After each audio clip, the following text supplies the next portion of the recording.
और बास्केटबॉल खिलाड़ी अमन की मौत के मामले में बड़ा अपडेट है। हादसे के 1 महीने बाद एफआईआर दर्ज की गई इस मामले में। अमन के पिता की शिकायत पर एफआईआर दर्ज की गई है। आपको बता दें कि 24 नवंबर को अमन की मौत हो गई थी। रोहतक पीजीआई के डॉक्टर्स पर भी आरोप लगे हैं। एसडीएम की अध्यक्षता में अब जांच कमेटी गठित की गई। जांच रिपोर्ट के बाद जिम्मेदारी तय होगी इस मामले को लेकर।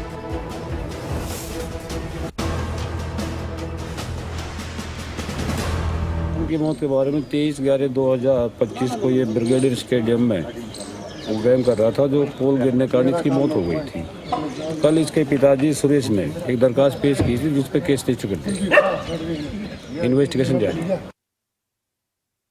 मेरे साथ मेरे सहयोगी प्रदीप धनखड़ इस खबर पर जुड़ चुके हैं। प्रदीप, ये बड़ा ही अफसोसनाक वाकया हुआ अब से तकरीबन 1 से 1.5 महीने पहले, और अब इतने वक्त बाद एफआईआर दर्ज हुई है इस पूरे मामले में। खिलाड़ी अमन की मौत को लेकर उनके पिता ने ये एफआईआर दर्ज कराई है। जरा बताइए, इतने अरसे में क्या क्या हुआ है अभी तक इस मामले में? रोहतक पीजीआई के डॉक्टर्स पर भी गंभीर आरोप लगाए। जी मुमताज, बिल्कुल। बास्केटबॉल खिलाड़ी अमन की बहादुरगढ़ के शहीद ब्रिगेडियर सिंह होशियार स्टेडियम खेल के वक्त जो है वो मौत हो गई थी। उसके ऊपर बास्केटबॉल का पोल गिर गया था, जिसके चलते उसे गंभीर रूप से घायल अवस्था में पीजीआई रोहतक ले जाया गया था।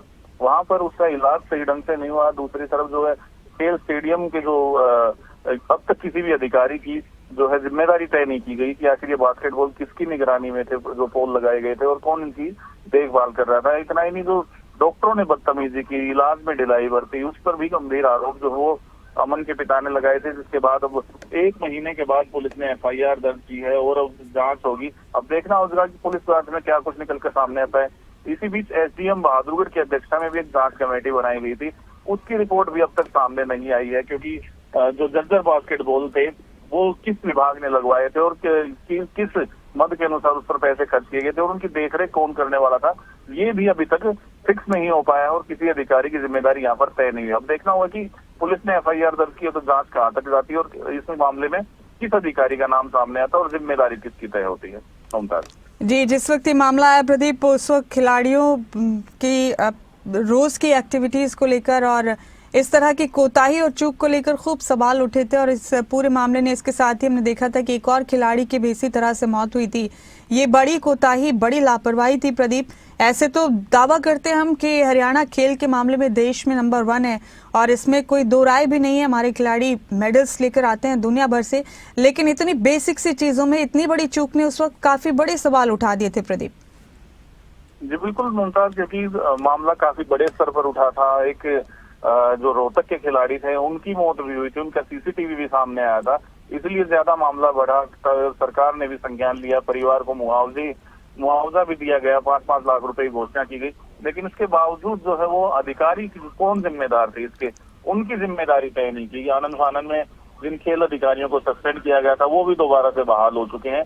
इस मामले के बाद किसी की भी जिम्मेदारी तय नहीं हुई, क्योंकि वो बहुत जरूरी था, क्योंकि खिलाड़ी देश और विदेश में अपना नाम, क्षेत्र का नाम रोशन करते हैं, प्रदेश का नाम रोशन करते हैं। लेकिन इसके बावजूद खेल खिलाड़ियों को मिलने वाली सुविधाएं जो हैं वो जर्जर हो चुकी हैं। अब भी अगर बात की जाए बहादुरगढ़ के शहीद ब्रिगेडियर होशियार सिंह स्टेडियम की, तो वहां पर बास्केटबॉल के अलावा जितने भी पोल खड़े हुए थे उन सभी को हटा दिया गया है। यानी वहां पर अब बच्चे नहीं खेल पाएंगे, प्रैक्टिस नहीं कर पाएंगे।